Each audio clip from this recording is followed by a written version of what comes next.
అందరూ చెప్తుంటే ఆశ్చర్యం వేసి వచ్చాము. చూస్తే వావ్.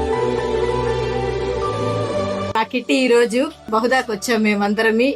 బహుదా రెస్టారెంట్ లో చాలా బాగున్నాయి. బహుదాలో భోజనం చాలా బాగుంటుందండి. వెజ్ అయినా గానీ నాన్ వెజ్ అయినా గానీ ఏదైనా చాలా బాగుంది. హోమ్లీ టచ్ ఉందండి. అందరూ చెప్తుంటే ఆశ్చర్యం వేసి వచ్చాము. చూస్తే వావ్, ఏమి సూపర్ తెలుసా.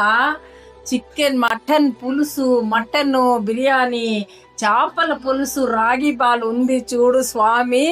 బా అద్దుర్సయ్యా. అబ్బా అదిరిపోయింది. అన్ని ఐటమ్స్ చాలా చాలా బాగున్నాయి. Bahuda restaurant super super super. మా ఫ్రెండ్ తో వచ్చాను నేను ఇక్కడికి. చాలా బాగుంది. మటన్ బిర్యానీ చాలా బాగుందండి. బౌద్ధాలో భోజనం చాలా బాగుందండి.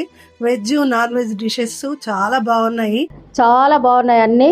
నాకు చాలా బాగా నచ్చింది. వెజ్ కావచ్చు, నాన్ వెజ్ కావచ్చు, చిట్టిగారెలు, చికెన్, ఎస్పెషలీ చేపల పులుసు అండ్ సంగటి. It's so nice. డిషెస్ అన్ని చాలా బాగున్నాయి. విజిట్ బహుదా.